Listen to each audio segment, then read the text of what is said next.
So welcome everyone. I'm really glad you're here. And as you can see, we're also recording it because some people can't be here and ask that it be recorded.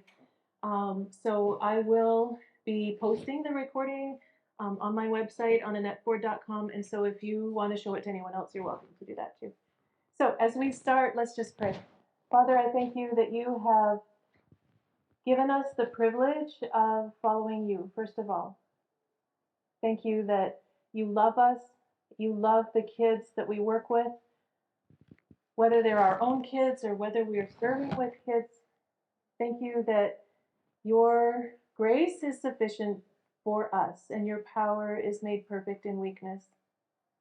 And Lord, sometimes we feel weak. We feel like we just don't have all the answers that we need to, and we need your wisdom.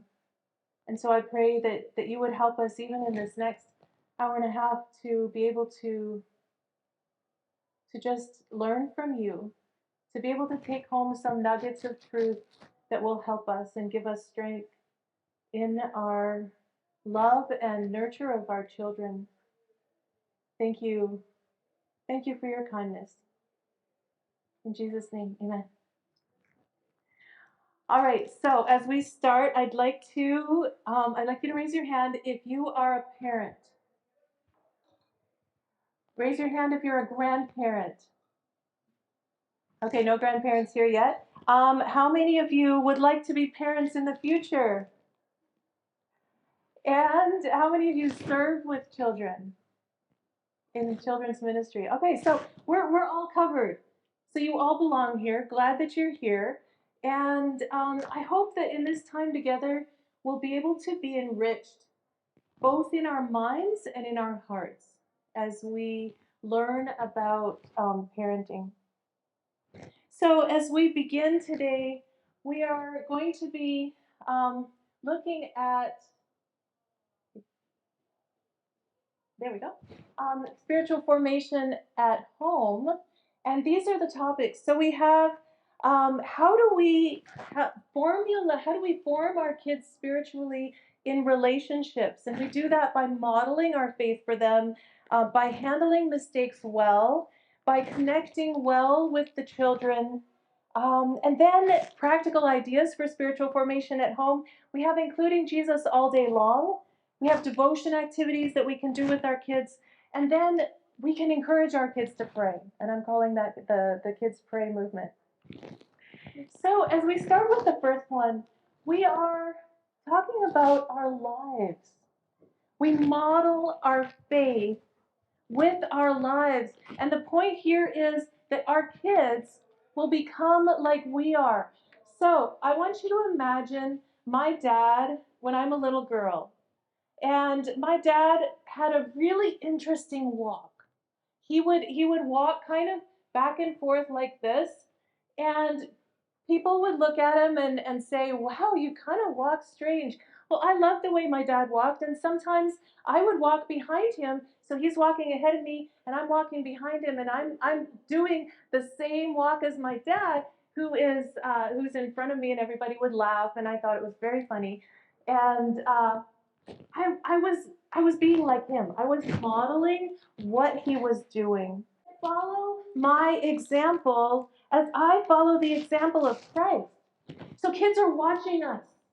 You know, we might say you need to do this and this and this, but they're watching what we do, and they're picking up the understanding of what we do so much more than what we say. So do our kids, do they see us following Jesus just as much at home as at church? Sometimes I think we can come to church, we can have fights in the car, and we can be angry with the kids at home, and we get to church and we're all like, ah. Now, I'm not saying that you should keep fighting when you come to church necessarily, but I am saying that if that's what the kids see all the time, that mom and dad are different at church than they are at home, and they'll start learning, something's wrong here, something's not right. It's interesting that our kids will start speaking to their siblings the way we speak to them. If you hear your kids being unkind to their siblings, it could just be because they're being kids. But listen carefully and see, are they saying some things the same way that we say to them? Because they'll pick that up from us. And we need to realize that one day they will treat their kids most likely the way we're treating them, unless they stop and say, no, I'm not going to raise my kids in this way because I want to raise them in a way that is more godly, if we happen to be saying things that are not helpful. Another question is, do we have expectations of them that we don't have of ourselves? Do we put burdens on them that we don't even expect of ourselves? We need to think about this because they'll notice that and they'll resent it. So do they see our authentic faith? That's the bottom line. So what I'd like you to do right now is just quickly answer the question that's on your handout there. If you were on trial for being a Christian, would there be enough evidence to convict you? Write down the evidence. So this is just something for you to see. You don't have to share it with anyone else. What evidence is there that you are a Christian if you were put on trial for your faith? There's a study that came out called Sticky Faith that was done a few years ago. The first book here on the screen is the report of the study itself. And then the second one is called Sticky Faith Guide for Your Family. And it has lots of ideas of how to help your family grow in their faith. And so some of those ideas are ideas that I'm using here in the seminar, but you will find more in the book as well. So in the study, they found out that in the study of 227 students from Christian families, starting when the students were in grade 12 and following them through the third year of university, they wanted to know why almost half of Christian young people walk away from the faith. Why was it? And they wanted to know, what is it that helps them remain in the faith? And it's interesting that they found the most significant factor influencing young people remaining in the faith was how their parents expressed and lived their faith. Now, there were other factors, things like needing to have adult mentors in their lives, people outside of their parents, especially when they get to the teenage years, who are speaking into their lives and who are mentoring them in the faith. But the most important one was the parents' faith. So ideas for how to build your faith. I'm just going to give you a few here. One of them is to have a personal quiet time. I know that there are many people who are Christian who don't spend time with God except for in church. If we take the time to say, I will sit down and read the Bible or read a Bible app and spend time with God every day, then we'll be able to grow in our faith. You can do a devotional. For example, The Gift of Tears is a devotional that I've written that has stories for each day and then exercises, activities that you can go through and expand your walk and your prayer life with God, even as you write inside the book. That's something that you can grab, a devotional like this or like others. You can have a running conversation with Jesus. You can be, as you're going through the day, consciously saying, I want to be with Jesus throughout my day. So when you're in the car, maybe you turn off the radio for a minute and just talk to God out loud. Something that is an advantage of today's society is you can even talk to God out loud as you're walking down the street. No one will think you're insane anymore. It used to be that when someone was mumbling to themselves walking down the street, people would say, what's wrong with them now? They just assume that you're on the phone talking to someone. And so you can talk to God even as you walk or as you run. Keep that in mind. I'd like to talk to God throughout the day. You can take God pauses. You can put a timer on your phone and just say, you know what, at these times of the day, I'm going to stop and I'm going to talk to God. Just whatever is going on, I'm going to take 2 minutes and just have a check-in with God. Maybe, when you're working, you're thinking and you have lots on your mind. But you can take that little break, maybe when you go for a coffee break, at lunchtime, throughout the day, you can stop and you can say, yes, I'm going to spend this time just to have a check-in with God. I recommend taking a day a quarter. So so 3 times a year at least, 4 times a year, you take a day just to be apart. Now, if you have very small children, that may be more difficult. But if your kids are a little bit older, if you have a spouse who's available, you could just take a Saturday and go away and spend the day with God. And if you need ideas for what you would do on that day, I can talk to you about that another time. You can pray with your calendar in front of you. Just take your iCal or whatever calendar you use, and just at the beginning of the day, look through your calendar, and instead of stressing about it, which you might do, you may not do, or instead of just thinking, okay, I need to do this, this, this, and this today, take the time and say, God, I'm bringing my request before you today. These are the things I'm doing. Please guide me in that. Another thing you can do is look at a study like the Modeling Our Faith Parenting Faith Report. So you can look at the Parenting Faith Report that was put out by the Evangelical Fellowship of Canada. Go there, it's right online, and you can download it, and it gives you so much information. We'll be going through some of it in this workshop. But you can get ideas even of the kinds of things that the people who put the study together imagined that Christian families might be doing. Now I want us to take just a minute to look through this first one. This is the faith formation activities in the previous 4 weeks. So what have you as a parent done in the previous 4 weeks? And then by age of children, so the first line is the parents, and then the children under 3 is the second line, and children 4 to 11 is the third, and children 12 to 16 is the fourth. So you can see that many parents, 89% of them, listen to worship or Christian music sometime in the last 4 weeks. Many of them, 88%, prayed table grace at the meals. They prayed before the meals. Again, many of them prayed spontaneously, 88% as well. Many of them talked about faith in everyday conversations. 78% read the Bible apart from meals. 74% prayed at the start or the end of the day, and then it's just going down further and further.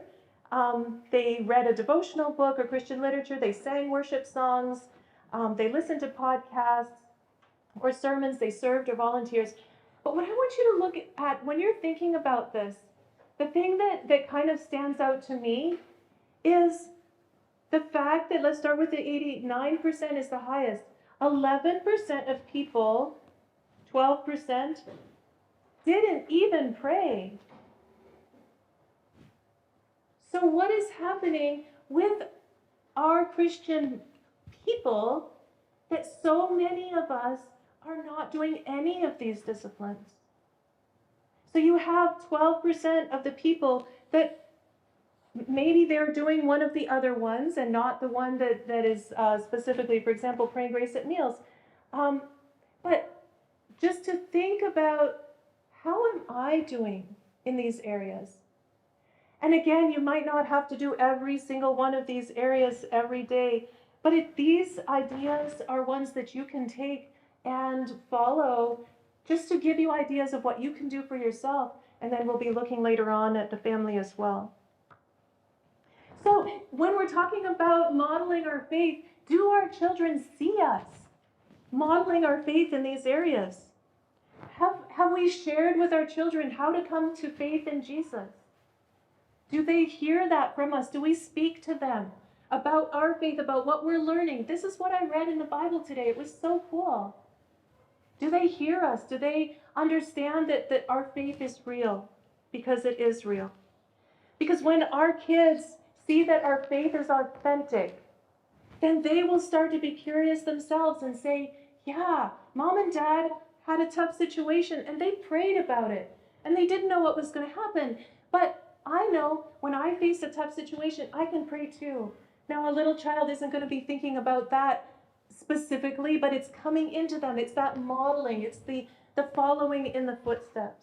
So the first one is our personal faith. The second one that actually is really high on this list is our marriage.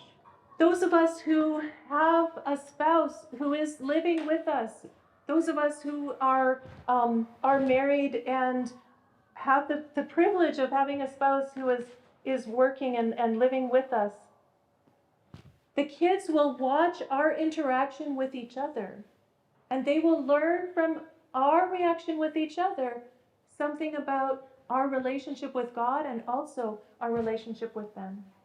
If we're fighting constantly with our spouse, then we will be showing them that they are less valued in our minds, because they look at our relationship with our spouse and how we react, and if we react poorly with one another, then even if we're really kind to our kids, they'll have that angst inside of them and think, I don't know what it's going to be like with me. Is she going to start speaking to me that way? So our relationship with our spouse is really important. What I'd like you to do right now is to get in groups, and so you'll have to gather yourselves, and we'll do a think, pair, share. So think, pair, share means first you think. First you're going to write down some ideas for yourself. Then you will get with someone else in a pair. And then you will share some of the ideas that you came up with. So think just for a minute, what could someone do? Some of you are not married, and that's totally fine.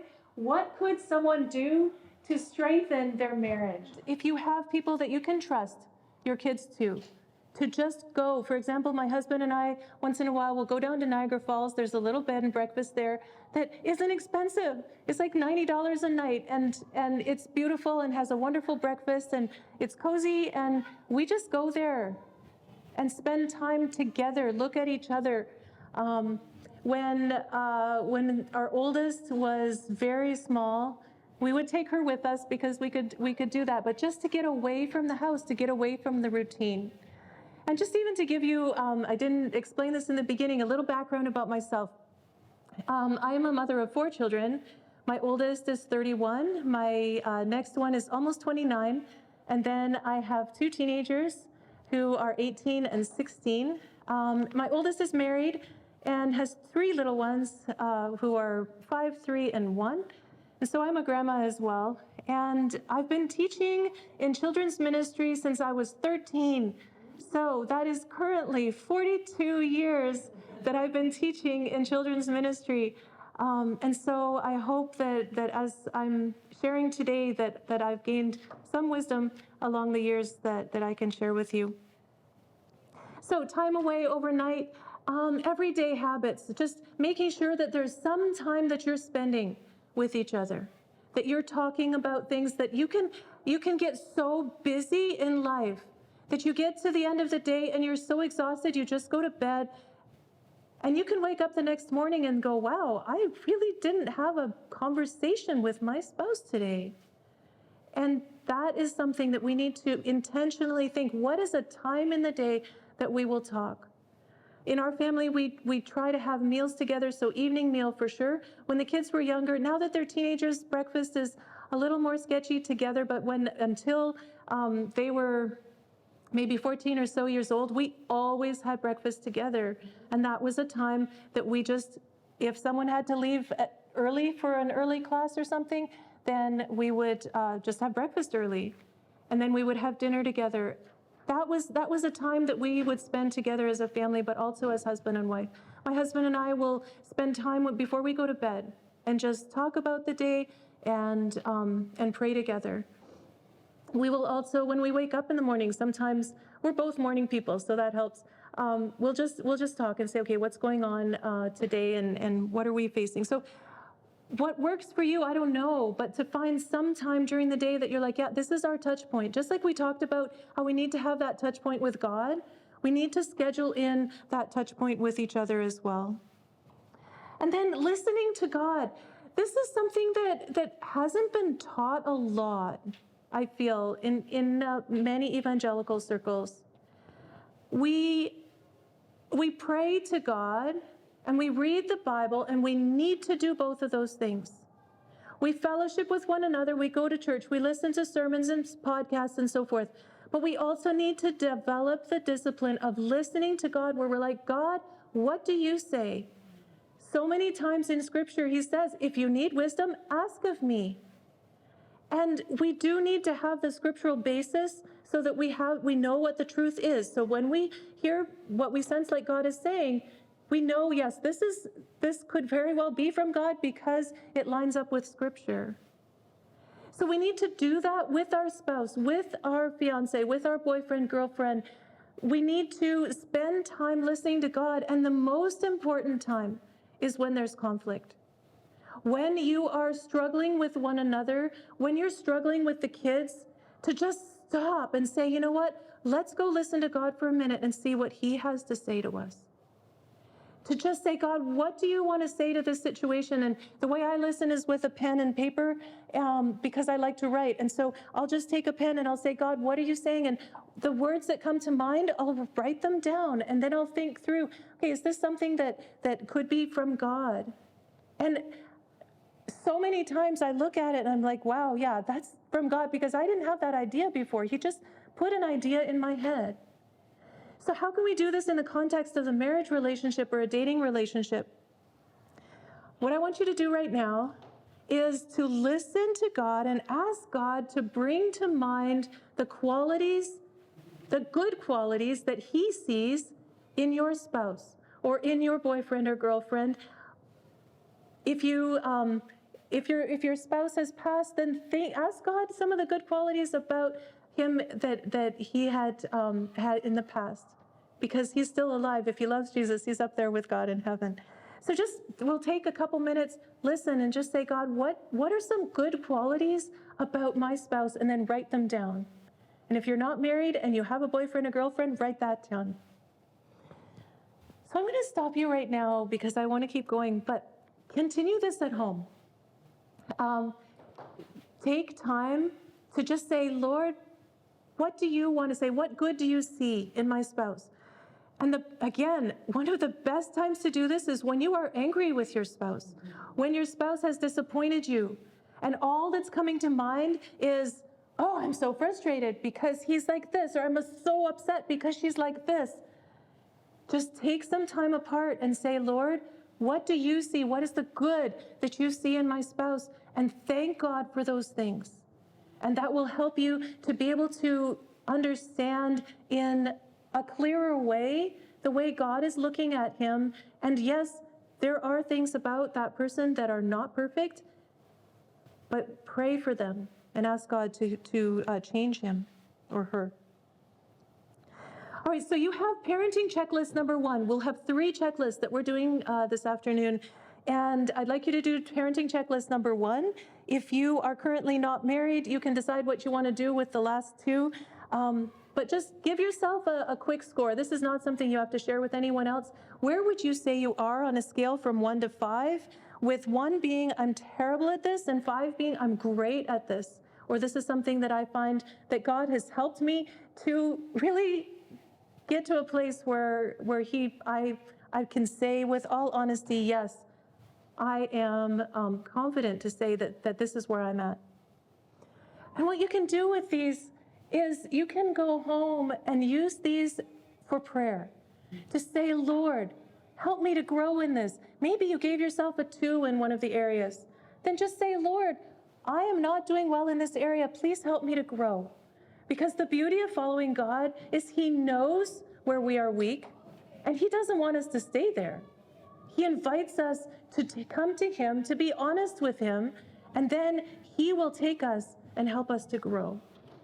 So I invite you to each of the checklists that we're going through, take them home and pray over them. So we also can grow in handling our mistakes. How do we handle our mistakes with our children? When I was a teenager, I lived in Italy. My parents moved. My parents were serving with TEAM, the Evangelical Alliance Mission, and we lived until I was 10 in India. Then when I was 12, after 2 years in Brandon, Manitoba, we moved over to Italy. And so when I was about 13, we went and visited Mount Vesuvius. Fascinating. I don't know if they allow you now to go into it or not, but at that time our bus stopped kind of near the top, and then we were able to climb up and then go actually down into the crater. And the guide said, you know what, the crater that's there, you can see there was a sheet of whatever the substance is that's closing off the volcano. He said that's what's preventing it from erupting right now. But he said this volcano is actually active. And so he showed us. He put he lit a cigarette and put it near just near a little hole on the side of the volcano, and it flared. And you could see there are gases coming out of here that are still active in this volcano. And sometimes I think that our families are a little bit like this dormant volcano. Everything looks fine. You look at it, you look at our families, other people look at our families, and everything looks good. We're just, a mountain. But once in a while, there'll be an eruption. And some of us are just really expressive people, and so maybe the eruption isn't so bad because it's kind of all the time. You're just kind of erupting every day. Some of us might be the kind that stuff it all down, and then there's just like a huge eruption once in a while, and everything's like, blah! And we say, God, I don't want to be like that. I don't want to spew all this anger toward my kids and toward my spouse. I don't want to be any kind of volcano, either the dormant one or the super active one. So how do we prevent these eruptions? How do we handle mistakes, even the mistakes of our children? So the first way that we can handle these mistakes is to respond to immaturity with maturity. James chapter 1, verse 19 says that we are to be quick to listen, slow to speak, and slow to become angry. As someone says, we have 2 ears and 1 mouth, so we need to listen twice as much as we speak. And we need to be quick to listen. We need to think before speaking, and we need to think before we become angry. Ephesians 6, verse 4 says, fathers, and I would put mothers in there too, do not exasperate your children. To exasperate, that word means to provoke to anger, to irritate, to make angry. Many times we as parents are the ones who are exasperating our children. We're the ones that are creating the angst in them. We're becoming so volatile that they are responding to us out of their own pain, but we're actually exasperating them. So how do we respond to immaturity with maturity? I love 1 Corinthians chapter 13. It says, we know this, love is patient, love is kind, it doesn't dishonor others, it's not self-seeking, it's not easily angered, it keeps no record of wrong. But we usually kind of end after the love is part. And then there's the blah, blah, blah after it that we kind of go, I don't really know why that's in there, but it's great. And then it ends, faith, hope, and love. The greatest of these is love. Yeah, I like that one too. Maybe you're not like that, but I was for many years. I just looked at those other verses. I'm like, I don't know why that when I was a child, I spoke like a child, I thought like a child. But when I've grown up, I put away childish ways. What does that have to do with the love chapter? I don't know. And then it dawned on me one day. If we are a child, then we are childish. And all of those things, the anger, the exasperation, the easily angered, dishonoring others, self-seeking, keeping record of wrong, all of those things that we are not to do in the love chapter, those are immature things. Those are childish things. That's what a child is like. And so when our child is acting out like this, they are acting like a child. And God says, you know what? I have become a man. I've become a woman. I've grown up. I've put aside those childish ways. I am going to respond to my child with maturity. when they respond to me with immaturity. It's so easy when the child comes to us with immaturity for that childishness inside of us to just well up, and we start responding in exactly the same way. So let's take Julia. She had a frustrating day at school. Her teacher yelled at the class, and Julia wasn't even one of the bad kids. She had mistakenly broken her friend's pencil, and now her friend won't even speak to her. She's worried about her math test tomorrow, and she's sad that her goldfish died last night. So she comes home from school, she goes straight to her room, and she slams the door. Mom comes and says, "Julia, are you doing your homework?" And she says, "Just go away." Mom's angry because her child is being disrespectful and rude, and so she responds with anger, and she speaks harshly to Julia, and she says, "You are supposed to be doing your homework, and why are you being so rude?" And so Julia responds to her by yelling, "Well, you never care about me anyway. Leave me alone." The mom feels hurt and even more angry. And so she either responds childishly with anger and even more anger pouring out on the girl, or she responds childishly by going cold and just saying, "Well, just stay in your room and don't talk to me till tomorrow."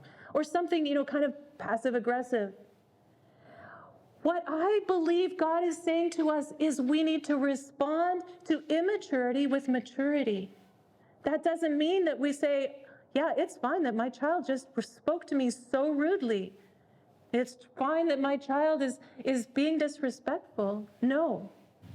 But we can stop and we can say, "I will respond with love, which is patient and kind," and all those things that we read in the love chapter. So what will we do? We'll take a deep breath and speak to her without that strong anger spewing out and saying things that maybe we would regret later. Keeping our cool in that sense of just saying, "Julia, what's going on?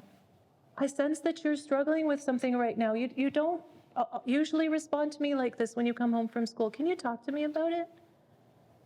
And if Julia's like, "No," then the mom can say, "Okay, but I would like to talk with you later. I'll give you about half an hour, but I really love you and I want to connect with you. I would like to talk with you about this because there's a problem here.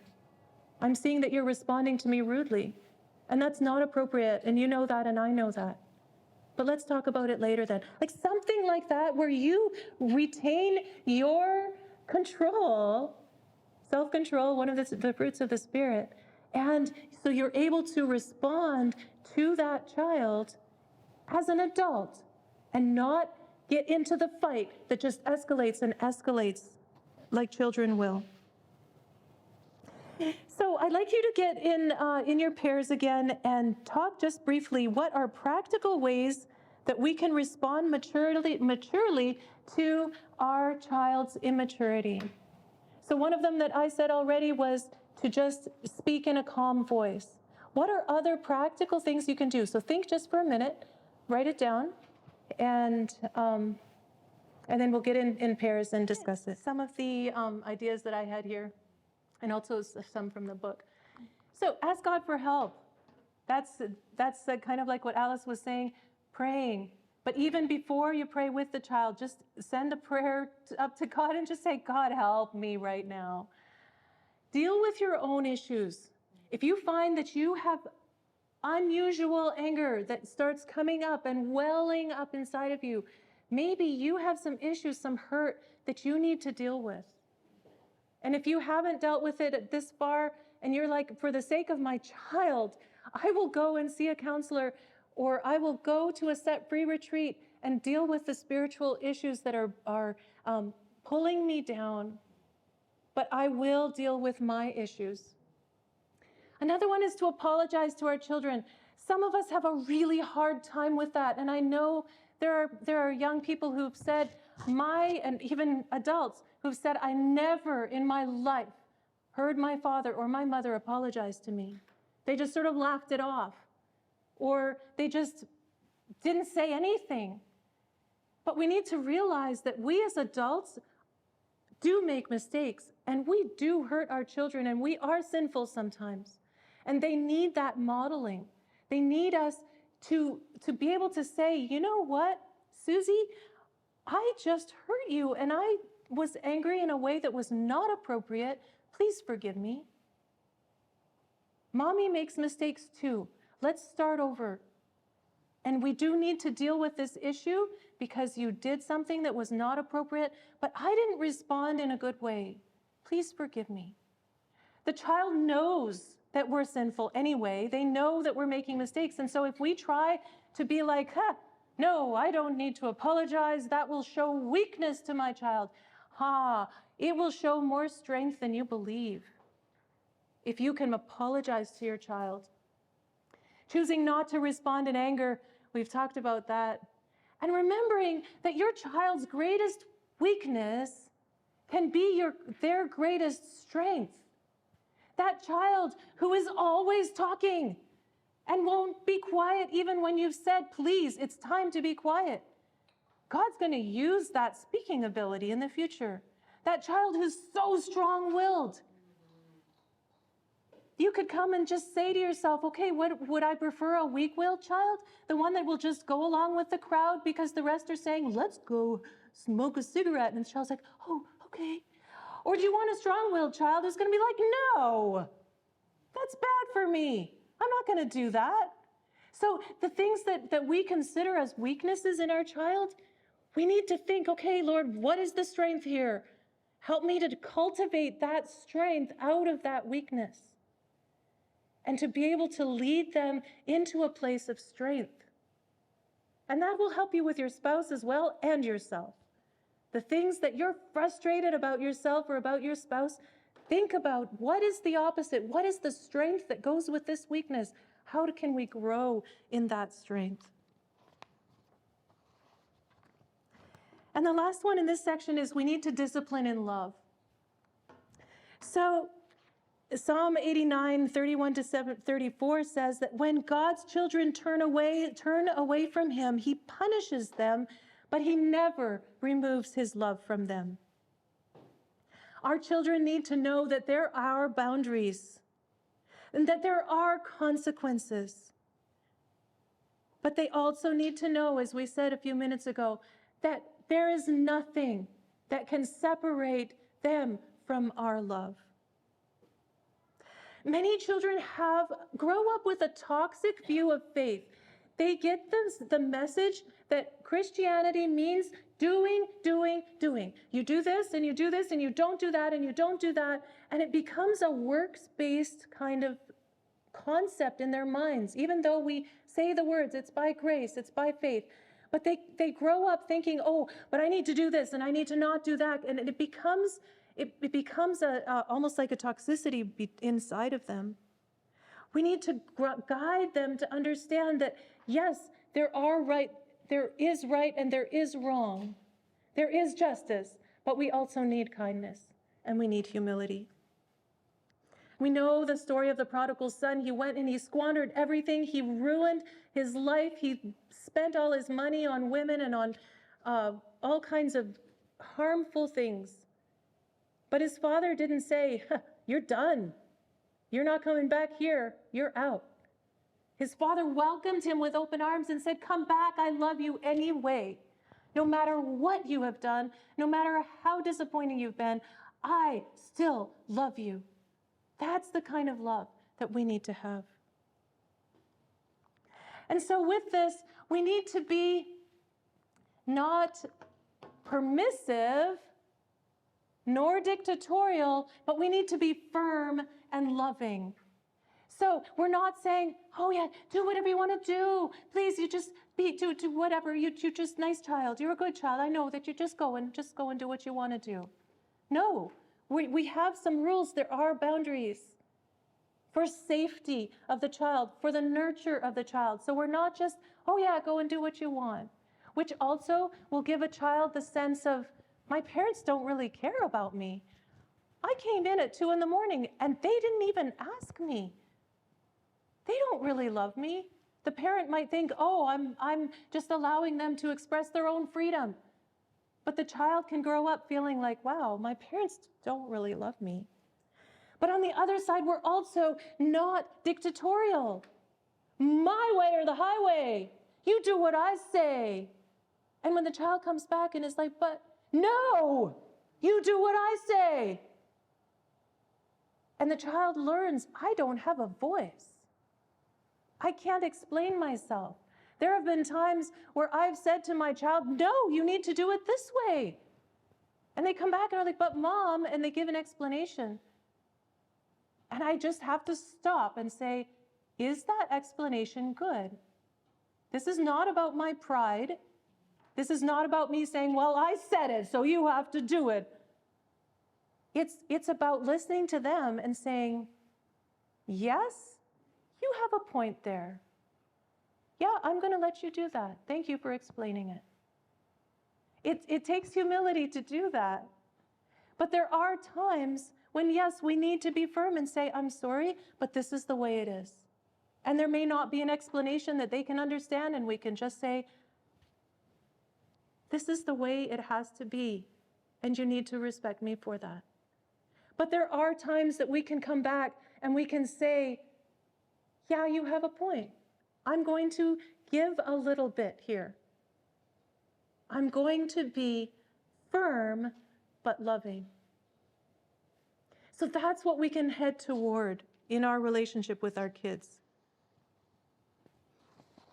And we also need to make sure that when we are firm and loving, that we don't threaten things that we will never do.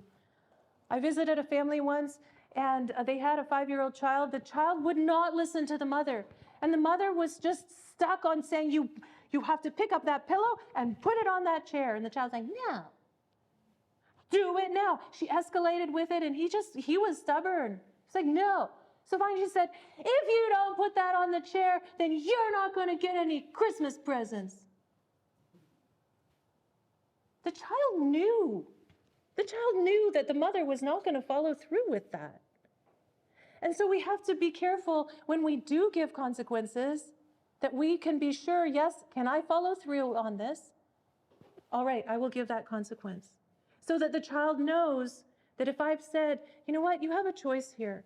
You can do what I've asked you to do, or you can have this consequence. And then if they choose the consequence, we make sure that we give it to him. We are firm, but we're also loving.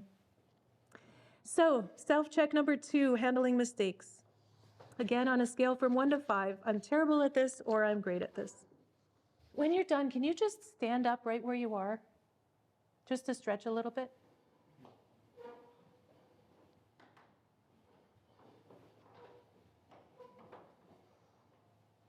Those of you who work with adults need to move every 50 minutes or so, 50. Children need to move, need to have a change of posture, a change of some kind of movement for as many minutes as they are old. A 5-year-old needs to move about every 5 minutes, a 10-year-old about every 10 minutes. Adults, 45 to 50 minutes, or else we just start losing attention. So anyway, have a seat. All right, the third way that we are able to practice spiritual formation with our kids is by connecting with our children. We need to get to know our children. We need to know the condition of our flocks. So I want you to think right now about the children you know, whether it's your own children or whether it's children that you work with in Sunday school, someone who's close to you, maybe a niece or a nephew if you don't have your own kids. Do you know these things about your kids? Do you know their dreams for the future? Do you know what they want to be when they grow up? If you have older kids who listen to their own music, do you know what music they're listening to? Do you know what games they're playing? Do you know what games they're playing online or with their friends? Do you know what shows they're watching when you're not around? Do you know what they're worried about? Do you know why they're worried? And do you know what brings them joy? Just that to have in mind, you know what? These are little people. These are my children, but they are little people that I want to get to know. We spend time with a friend, and we sit down with them, and we say, how are you doing? How's your week been? And we want to get to know them. We find out what their favorite color is, and we just spend time getting to know them. We need to think of our children as people that we want to get to know. And as you might have very little children right now, as they grow up, that you change with them and grow with them so that they will speak to you and they will feel listened to as well. A number of studies have shown that building relationships with our children is more crucial for faith formation than any other relational factor, even more than family time spent together. Okay, so listen to this again. It's warmth in the family, that sense of I belong here and I like being with my family. There's warmth in my home. That is even more important than doing things together. Now think about this logically. Like if there's warmth in the family, you can have a wonderful time even just playing a game together at home. But if there's no warmth in the family, if you don't really get along with each other and you're like, we are a family, so we're going to do something special today. We're going to go to Niagara Falls and have a wonderful time. And if there's no warmth in the family, then that kid's going to be like, oh boy, have to. But if there's warmth, then we build that relationship and we're like, yeah, we'd like to spend time together. And that's sometimes easier said than done, especially as children get older. But we can work toward that. So we're going to skip the think on this. We're going to go right to the pair. What are ways we can connect with our children? What are some practical ways that we can connect with our children? What can we do? There's so many ideas here. We can eat meals together. I mentioned that earlier. Take the time, make the time to eat meals as a family. We can play games together. Little children play little children's games, and then as they grow older, they play more complicated games. And if they're like my kids, they play games that are just beyond me. So sometimes we play mom games that mom can play too, because I can't do games like Scythe or ones that take an hour to learn how to play. But we will play games together that all of us can play. Coffee shop meetings. Taking time to go just take the child to a coffee shop and say, how are you doing? And make that a special time, kind of like a date, but with your child. And that can be really special for them. Asking them, how can I pray for you? And then actually praying, and then asking them later, how did it go? So that they know, oh, wow, yeah, she actually prayed for me. And then with that, like reading the Bible together, whether at breakfast, for sure at nighttime with little children from the time they were little, and we'll get that and some ideas for that at the end. Loving online. If they are old enough to have their own phone, you can send them a text and just say, hey, I love you, how's it going? And they can have that sense of connectedness with you because you're taking the time to text them. Don't play favorites. If the child grows up feeling like that child is the favorite and I am less favored, that's difficult. And so we need to try to be as much as possible to love our children equally, to show them that we care about them equally. Rosebud thorn, you could add root to that as well. At the end of the day, saying, what was the rose of today? What was something good that happened today? What was a thorn today? What was something that was difficult, that was hard today? What is the bud? What's something you're looking forward to tomorrow? And then you could say, what is the root? Where did you see God? Our roots are in God. Where did we see God working today? That's something we can do. Letting them express their doubts. Sometimes we're afraid of questions. You know, when your child starts to grow up and it's just starting to say, I don't know if I really believe what you're saying. You can start to be afraid and be like, oh no, my child is going to be like one of those that walk away from the faith. And we can be like, no, that's not true. This is the truth. You need to believe this. Or we can say, that's a really good question.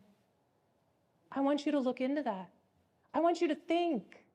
I want you to know in your mind and in your heart, based on scripture and based on logic, because truly, I am so convinced that following Jesus is the only way of true life and joy. And so when I'm convinced of that, then I can say, yeah, look into it.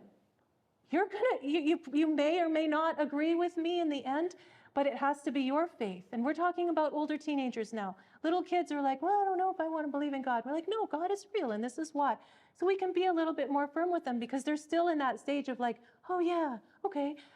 But when they get older and start genuinely questioning their faith, instead of being afraid of it, we can help them to understand what it is that we believe and let them choose. And if they can come to that place before they hit university and get all the other voices that are speaking, then they will be so much stronger for it. So we don't need to be afraid of their doubts. With older children, especially when possible, ask questions, don't just tell. So when they're disagreeing with us or when we're trying to get a point across, instead of saying, no, we just have to do it this way, we can ask them a question. Well, why do you think I'm asking you to do it this way? Or do you see a different way of doing it? Do you understand what I'm saying here? Asking questions to get them to think. Again, they are not little robots. They are people who think. And we need to encourage them to think with the understanding that, yes, we do have wisdom and God is the most wise. If possible, give them choices. Don't just demand one thing, especially if it's a very strong-willed child. Let them choose, do you want to do this or do you want to do that? And so they're like, oh, I want to do this. And if it's between doing what we wanted them to do and a consequence, then we give them the consequence, as I said earlier. Both planned and spontaneous time together. And then quantity of quality time. So it's not quantity time or quality time. We need to spend quality time together, but as much as possible. So that we are not saying, oh, yes, we are doing quality time 1 week a month at the 1 week a year at the cottage. That's our quality time. That's not going to be enough. We need to set apart times where we can spend time together that is in really good quality. All right, did you have some that I didn't bring up here that you'd like to share? Yeah, to say, hey, kid, I love you. You're I would say this to you're my favorite 5-year-old in the whole world. Because that child's 5 years old right now, and I love my child more than any other child in the world, and so I can say that. I can't say you're my favorite child in the world. That's not true, and they say, Mommy, which one do you love most of all your kids? And I could honestly say, I love all of you equally. Well, how? I don't know, it's just the way love is. But yeah, tell them you love them. Yeah, great. All right, do the self-check number 3. And again with these, if you have some that are low numbers, don't be discouraged. Just say, yes, I have room to grow, and by God's grace, I will grow. So we've talked about spiritual formation at home, in relationships, about modeling our faith, handling mistakes, connecting with our children. And then we're going to look at practical ideas for spiritual formation at home. And it looks like this is half and half, and you might be going, how are we going to do half of the seminar in the next 10 minutes? It's okay. This one is the shorter one. And there's some materials here you can also look at later. So the first thing is to include Jesus all day long. Deuteronomy 6, verses 1 to 9, Moses instructs the people to talk with our children about God's commands when we're at home, when we're walking on the road, when we lie down, when we get up. We can talk about Jesus and God and the world and how he created things throughout the day. And again, just as we talked about for ourselves, having those touch points with God, we can consciously say, I will have those touch points with my children throughout the day. And consciously be saying, how can I talk about God in a natural way with my kids throughout the day? So in the Evangelical Fellowship of Canada Parenting Faith Report, it's just really interesting. You can see it on your handout there. The most frequent place that parents will talk with their children is in the child's bedroom. And then the next one's in the car, and then the family room, and you can see as it goes down there. But then the next one, it's interesting to see how the ratio change, or the trajectory changes with. Can we get the next slide? As the child gets older.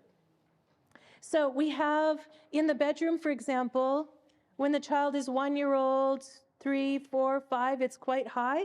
And then it goes lower and lower when the child gets to be 16, 17 years old. Living room or family room actually gets higher as time goes on. And then we have the kitchen that gets a little bit higher as time goes on as well. Dining room kind of stays the same, living room or family room. And then outdoors, we don't, at least the people who are answering these questions didn't say too much about outdoors.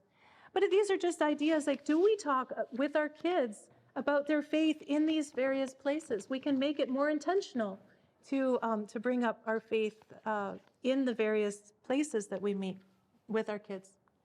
So the next one is faith formation activities. Family devotions. I brought some materials here.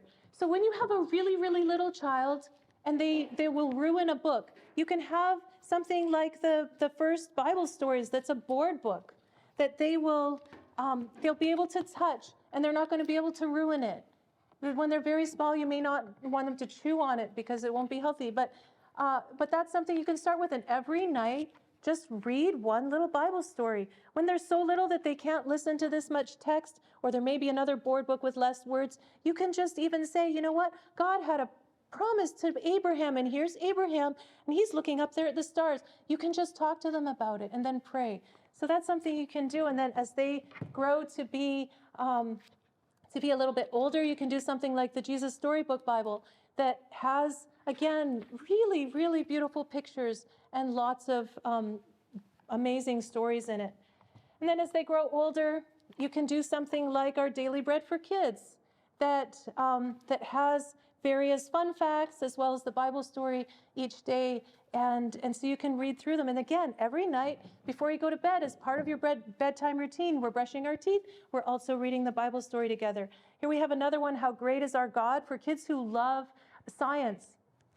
You know, maybe they know all the Bible stories already, but you want to take them a step further and just say, yeah, you know, these are cool facts about science and God, and so then they can grow an interest in that.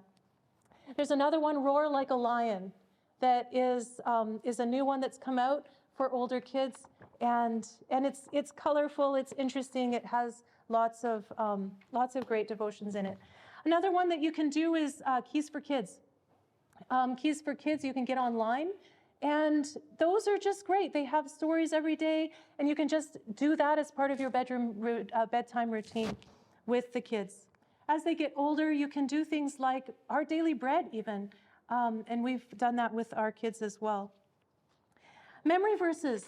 It's interesting how few kids actually, or how few families in this study actually spent time memorizing verses together. God says, hide God's word in your heart so that you will not sin against him.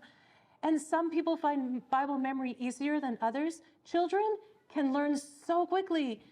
We'll have to do it with them. But that's something that we can do with our kids. We can get prayer cards.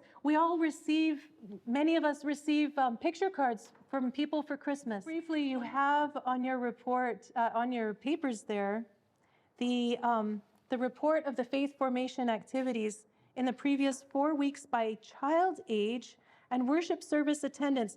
This goes from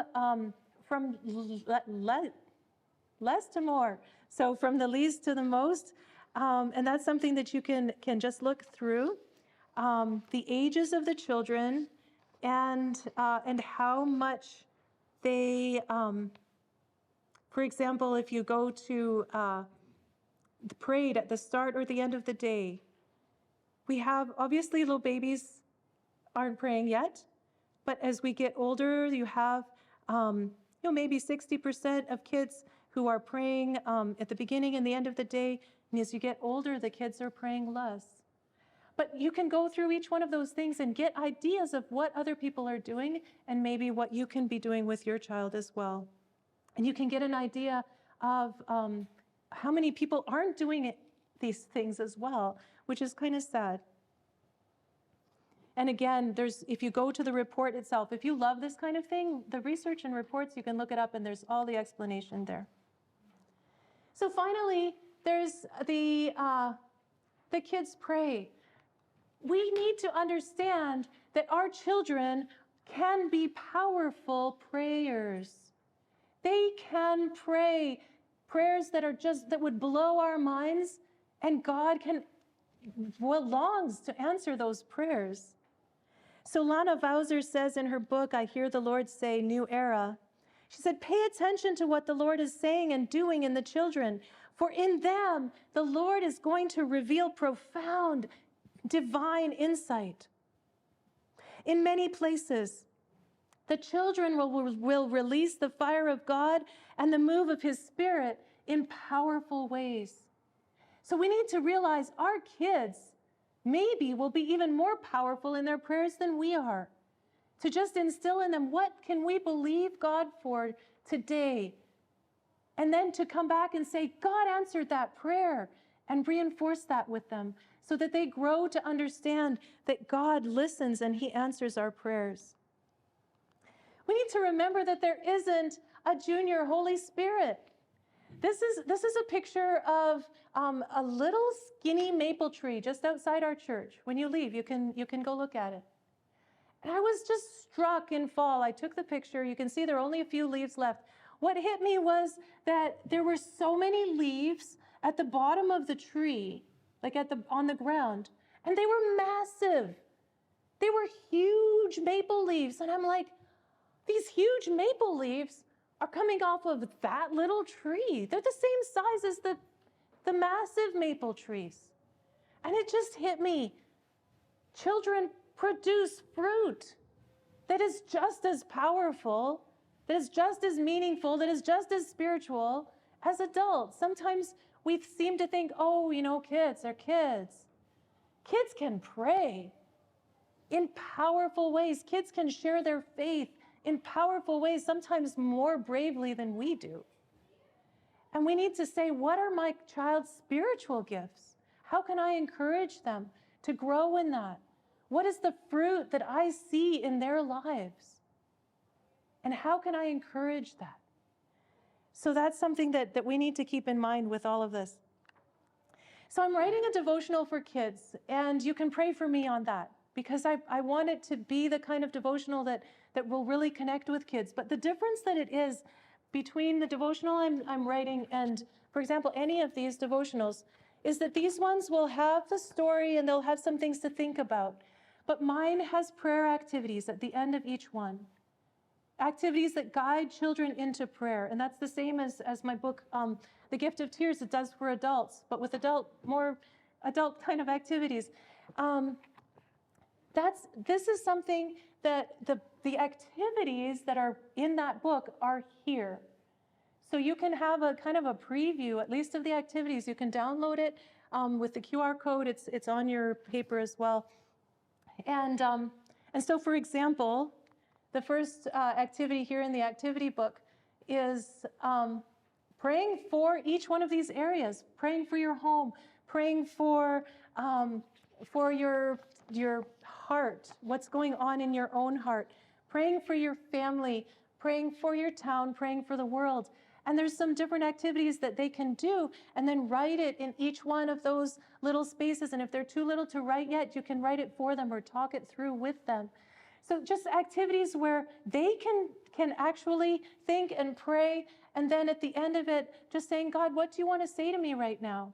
And giving them a chance to think and write down. I've had our kids in our church write really profound things or see pictures of what God is showing them. And so I encourage you to take these thoughts and to think, just as you go home tonight, maybe even just take the paper, again, pray through those, the little boxes that we did, the checkups. Use those for prayer. Lord, help me grow in this area. If you gave yourself a 4 or 5, say, Lord, thank you for helping me become this way, because it's you. All that is good comes from you. So take that in the next couple of days sometime, go through those and pray through them. Then go through the notes that you have there and just ask God, what is something that you would like me to really work on in the next while, especially if it's not on one of the checklists. What is something that I can use to help me grow, to become more like you? So let's pray. Lord, I thank you that you are the most loving Father. Thank you that you are kind. Thank you that you are just. Thank you that we can follow you with all of our hearts, and that you give us wisdom in how to guide and mentor our children in the faith. Lord, there are many times that we say, I don't know what to do with this child. And we can get discouraged. Help us remember in those times to talk to you about it and to get your ideas, because you long to help us and you love our kids more than we ever could love them. I pray that when they're stubborn and strong-willed and we're frustrated with them, that you would help us to respond to them with maturity. You would help us to love them unconditionally. Lord, all these things we've talked about, there's so many areas that we can grow in.